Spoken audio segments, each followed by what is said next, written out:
ഇസ്രായേലിന്റെ തുടർച്ചയായ പ്രഹരങ്ങൾ താങ്ങാനാകാതെ യുഎസിന്റെ വെടിനിർത്തൽ കരാറിൽ ഒപ്പുവെച്ചിരിക്കുകയാണ് ഹിസ്ബുള്ള. ഇസ്രായേലും ഹിസ്ബുള്ളയും തമ്മിലുള്ള സംഘർഷം അവസാനിപ്പിക്കുവാൻ വളരെ നാളുകളായി യുഎസ് ശ്രമിച്ചിരുന്നു. അതിന്റെ ഫലപ്രാപ്തി എന്നോണം യുഎസ് മുന്നോട്ട് വെച്ച വെടിനിർത്തൽ കരാറിലാണ് ഹിസ്ബുള്ള ഇപ്പോൾ ഒപ്പുവെച്ചിരിക്കുന്നത്. പ്രധാനമായും ഇതിന് 2 കാരണങ്ങളാണുള്ളത്. ഒന്നാമത്തേത്, ഇസ്രായേലിന്റെ ആക്രമണത്തിൽ ഹിസ്ബുള്ളയുടെ തലവൻ ഹസൻ നസ്രള്ള അടക്കമുള്ള സകല നേതാക്കളും കൊല്ലപ്പെട്ടതോടെ ശക്തമായൊരു നേതൃത്വം ഹിസ്ബുള്ളയെ നയിക്കുവാൻ ലെബനനിൽ നിലവിലില്ല. പേടിച്ചരണ്ടിരിക്കുന്ന തീവ്രവാദികൾ ഇപ്പോൾ ചിതറിക്കിടക്കുകയാണ്. ഇസ്രായേലിനെതിരെ വിജയം നേടുവാൻ ആകില്ലെന്ന് അവർ മനസ്സിലാക്കി കഴിഞ്ഞു. സാമ്പത്തികമായും ഇവരിപ്പോൾ കടുത്ത ബുദ്ധിമുട്ടുകളാണ് നേരിടുന്നത്. രണ്ടാമത്തെ കാരണം, ഹിസ്ബുള്ള ലെബനനിൽ നിന്നു തന്നെ എതിർപ്പുകൾ നേരിടുന്നുണ്ട് എന്നതാണ്. കണക്കുകൾ പരിശോധിച്ചാൽ ലെബനനിൽ 67.8% മുസ്ലിങ്ങളാണുള്ളത്. എന്നാൽ ഇതിൽ തന്നെ വിഭജിച്ചു നിൽക്കുന്ന ഷിയ സുന്നി വിഭാഗങ്ങളാണ് ഉള്ളത്.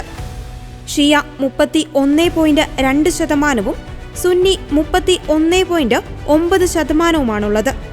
മുസ്ലിം മതം കൂടാതെ ലെബനനിൽ ക്രൈസ്തവരും ജ്യൂസും ഹിന്ദുക്കളും ബുദ്ധമതക്കാരുമുണ്ട്.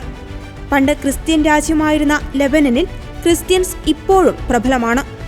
32.4% ക്രൈസ്തവ വിശ്വാസികളും 4.5% വരുന്ന മറ്റു മതസ്ഥരും ഇവിടെയുണ്ട്.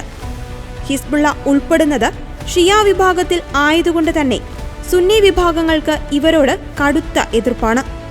ലെബനനെ ഈ വിധത്തിൽ സാമ്പത്തികമായും രാഷ്ട്രീയപരമായും നശിപ്പിച്ചതിന് കാരണം ഹിസ്ബുള്ളയാണെന്ന് അവർക്ക് നന്നായി അറിയാം. ഹിസ്ബുള്ള ഉൾപ്പെടുന്നത് ഷിയ വിഭാഗത്തിലായതുകൊണ്ട് തന്നെ സുന്നി വിഭാഗങ്ങൾക്ക് ഇവരോട് കടുത്ത എതിർപ്പാണ്. ലെബനനെ ഈ വിധത്തിൽ സാമ്പത്തികമായും രാഷ്ട്രീയപരമായും നശിപ്പിച്ചതിന് കാരണം ഹിസ്ബുള്ളയാണെന്ന് അവർക്ക് നന്നായി അറിയാം.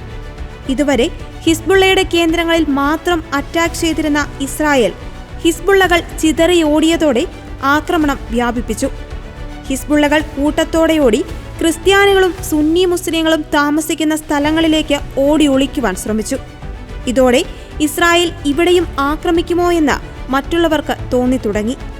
ക്രിസ്ത്യാനികളും സുന്നി വിഭാഗത്തിലുൾപ്പെടുന്ന മുസ്ലിങ്ങളും മറ്റു മതസ്ഥരും ഇതോടെ ഹിസ്ബുള്ളകളെ കൂട്ടത്തോടെ ഒറ്റപ്പെടുത്തുവാനും രാജ്യത്തു നിന്ന് പുറത്തു പോകുവാനും നിർബന്ധിക്കുകയും ചെയ്തു. സ്വന്തം രാജ്യത്തു നിന്ന് തന്നെ ഇത്തരം എതിർപ്പുകൾ നേരിടേണ്ടി വന്നതോടെ ഗത്യന്തരമില്ലാതെ വന്നിരിക്കുകയാണ് ഹിസ്ബുള്ളകൾക്ക്.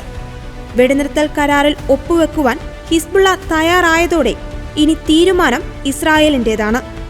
ആയുധം വെച്ച് കീഴടങ്ങുവാൻ തയ്യാറായ ഹിസ്ബുള്ളകളെ വെറുതെ വിടണോ അതോ ന്യായമായ ശിക്ഷ നൽകണോ എന്നത് ഇനി തീരുമാനിക്കുക ദൈവത്തിന്റെ സ്വന്തം ജനമായ ഇസ്രായേൽ ആയിരിക്കും.